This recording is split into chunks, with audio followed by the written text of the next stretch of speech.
am back again with another video.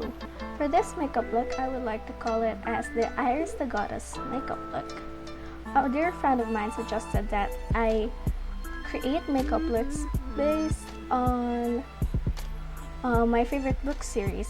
However, that suggestion was actually for another book series, but I still don't have an idea on how to do it, so for now we are sticking with this. This look is inspired by Iris, the goddess in The Amazing World that was created by Rick Riordan. A little fun fact about me is that I love and adore Uncle Rick. I mean, he promotes inclusivity and empowerment in children's books, and I think that's a very important message to teach the young generation. He has characters that are POC, genderqueer, homosexual, Muslim, and so much more. Like,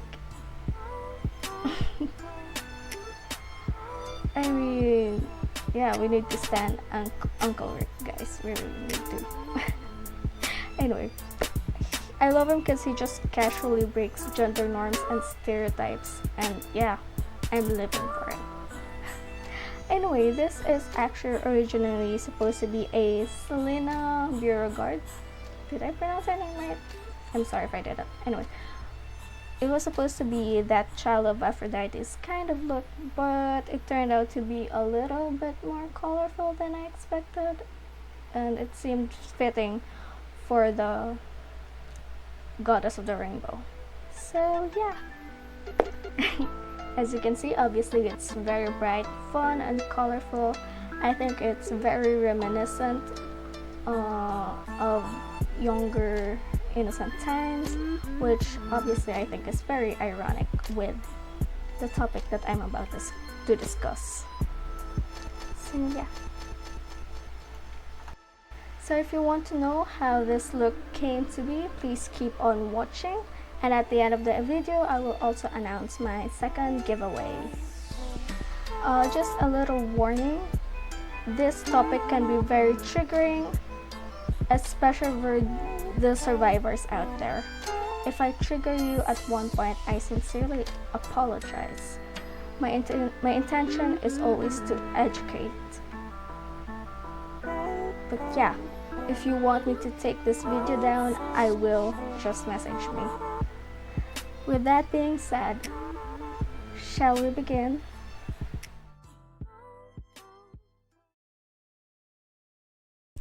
Did you know that the term rape culture was coined in the 1970s? Yeah, we've been really hard human beings even way back. I'm pretty sure this kind of mindset was very much prevalent in the days before this term was created, lest the word shouldn't have existed. Anyway, the hashtag #IhaAko came to be about a month ago. It started when a certain public figure went to Twitter to say something along the lines that women, actually, rather sexy women, should be careful with the way they dress, lest they invite a beast. This level of thinking is damaging in so many levels. Why? Well, one, it promotes and enables rape culture and victim blaming. 2. It promotes the ideology that men are beasts and have no sense of self-control when quote and unquote tempted. I say quote and unquote on the word tempted because the victims are most definitely not asking for it. If they want to do it with you, it should have been consensual from both parties. But no. One party decided to use force to get only what they want, not caring at all for the other person. Anyway, a few weeks before that, a police station in a city that I don't remember which posted something like an anti-rape poster, and in it was a whole bunch of victim-blaming nonsense, including that women should dress modestly or something like that. And of course, it sparked outrage. Don't get me wrong, rape culture has always been prevalent in this country, and even globally. Victims are put into a space where they don't feel safe and feel like they can't do anything. Let me just quote word by word a university website about this topic. Rape culture includes jokes, TV, music, advertising, legal jargon, laws, words, and imagery that make violence against women and sexual coercion seem so normal that people believe that rape is inevitable. Rather than viewing the culture of rape as a problem to change, people in a rape culture think about the persistence of rape as just the way things are. If you don't think that's problematic, then maybe you should get your brain checked. Rape culture is 1 in 6 women being sexually assaulted in their lifetimes. Rape culture is not even talking about the reality that many women are sexually assaulted multiple times in their lives. Rape culture is the way in which the constant threat of sexual assault affects women's daily movements. Rape culture is telling girls and women to be careful about what you wear, how you wear it, how you carry yourself, where you walk, when you walk there, with whom you walk, whom you trust, what you do, where you do it, with whom you do it, what you drink, how much you drink, whether you make eye contact, if you're alone, if you're with a stranger, if you're in a group, or if you're in a group of strangers. If it's dark, if the area is unfamiliar, if you're carrying something, how you carry it, what kind of shoes are you wearing in case you have to run, what kind of purse you carry, what kind of jewelry you wear, what time it is, what street it is, what environment it is, how many people you sleep with, what kind of people you sleep with, who your friends are, to whom you give your number to, who's around when the delivery guy comes, to get an apartment where you can see who's at the door before they can see you, to check before you open the door to the delivery guy, to own a dog or a dog sound making machine, to get a roommate, to take self-defense, to always be alert, always pay attention, always watch your back, always be aware of your surroundings, and never ever let your guard down for a moment, lest you be sexually assaulted. And if you are, you didn't follow all the rules, it's your fault. And even if you follow all these rules, people will still find a reason to say it's your fault. Whew, that was heavy. I admit it was really heavy. Anyway, so what is rape culture here in the Philippines? Well, aside from the numerous examples laid out by that website, I can actually list a lot more. Here in the Philippines, we can include hiding the fact that a relative molested or hurt or raped another family member. Because what would people think?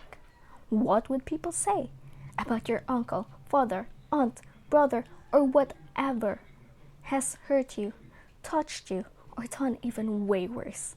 Can you imagine the rumors, the gossip? It would be embarrassing. It would ruin the reputation of the family. Because clearly, it is way more important to not bring attention to the family than care for the victim. This is one thing that's always disgusted me about the familial importance in the Filipino culture.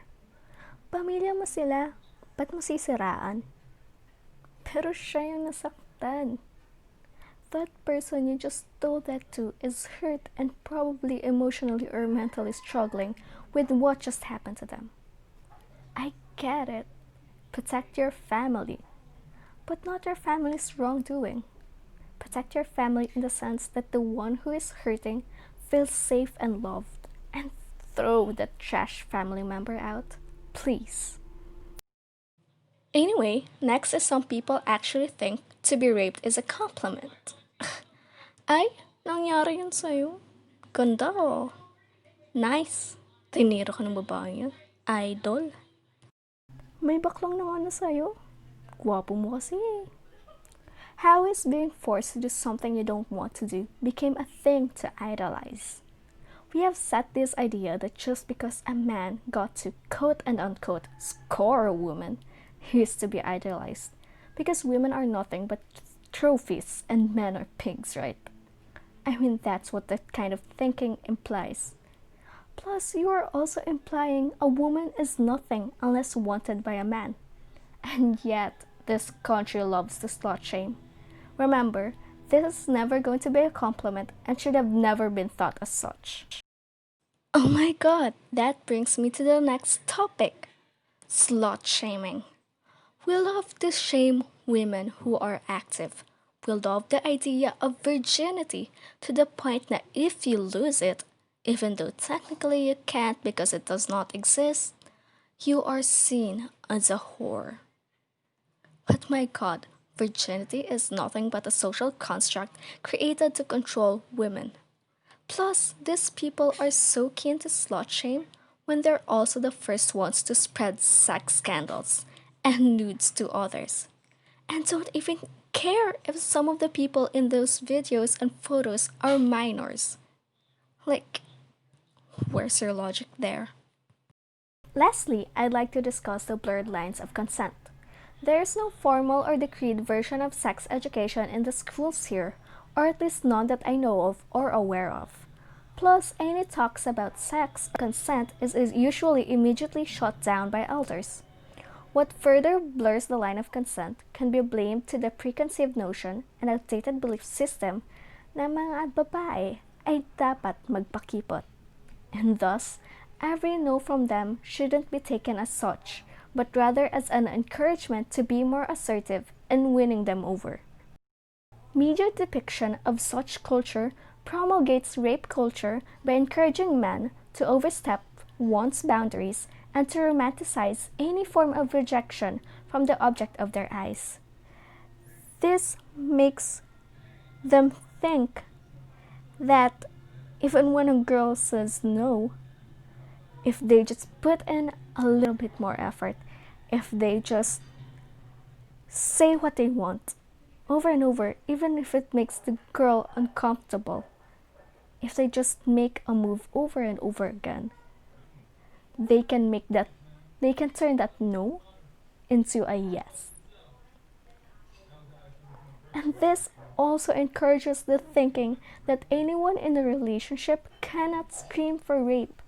There is an underlying ideology that just because that person is with you, you have ownership over their body. People often forget that the right to bodily autonomy is a right that everyone should have, regardless of being in a relationship, being married, or single. Rape is rape. If you have reached this part of the video and still thinks that the victim has anything to do with it, then please do the whole world a favor and move to another dimension or galaxy. We don't want you. So that ends this discussion. If you learned something through this video, then go about and be a better person. Help those who need it. Offer support to others. I have included links in the description box below about where you can help survivors and also where you can educate yourself more. Thank you for listening. So now let's start with the second giveaway. So what do you have to do? 1. Follow me on Instagram and all those exemplary ladies. The links to our Instagram accounts will be in the description box below. 2. Like my giveaway post on Instagram and mention 5 of your closest friends on the comment section. Multiple tags will mean more chances of winning or more points. Please note that multiple tags of the same group of people does not count. You always have to go with a different set of people if you want to have multiple entries. Okay? 3. Share the giveaway post on your Instagram stories. 4. Like this video and subscribe. Of course. 5. Send screenshots via DM. This is important. And this is much more important. Number 6. Be active. Engage with all of my posts, like, comment. Just be active. I want to see you in my notifications. So yeah, you have to do this until the end of the giveaway, which is on August 25, 11:59 p.m. And that's it. Yeah. So the winners will be announced on August 29. The winners will be picked via a random name generator. So, you just have to increase your chances of winning. Now, to the most important part, what are you guys gonna win? I am very happy to announce that there will be 3 winners for this giveaway. Yay! So yeah. So, the third prize will be a Caroline Cosmetics stained gloss, a Caroline Cosmetics oil control blush on in the shade of Rosy Cheek, and a Sun Glow by Fresh creme tinted sunscreen in shade of medium. Yeah, I wish I could keep this, but again, I can't. Because I love you guys. Anyway, second prize will be winning this super duper cute set, which comprises of a Clover Beauty Sugar Baby Lip Scrub in vanilla, a Clover Beauty namamatay yung ilaw ko, oh my god, a Clover Beauty Lackluster Gloss in shade of Undressed, and a BYS Lip Plumper Hydration and Volume. So, kulang yung charge ko sa ring light ko kasi namamatay na yung ilaw ko. I think you guys can notice it. Anyway, yeah. So, yeah. For the second place, this is what you're gonna win. And namatay na yung ilaw ko. Oh my god. I am so sorry. Sorry. Namatay na siya. Kulang yung charge ko. Anyway. For the grand prize. What are you gonna win? Well, it is huge. 1. You will be winning this Jordana Cosmetics. I don't know if you can see it, but yeah, it's Jordana Cosmetics lip liner in the shade of Coco Loco. This has never been used, so don't worry. A Vegan Beauty cream liquid highlighter or cream highlighter, I don't know. A Vegan Beauty Vegan Glow in the shade of Sparkle, and the big one is, yeah, I make my own sound effects since my light has died already. Anyway, the biggest part of this is this. A Colored Cosmetics Pink and Mauve's bundle. This is what the grand winner shall win. Yeah. Anyway, that's it. I'm not going to stay in this video longer with my light dead. So, just head over onto my Instagram if if you need more clarification with the mechanics or the prices. But yeah, I hope you learned something with this video. I hope you enjoyed it, and I hope you like this look that I hope is still noticeable without my light. So yeah. Anyway, that's it for today, guys. Bye, stay safe, take care always, and of course, always be kind.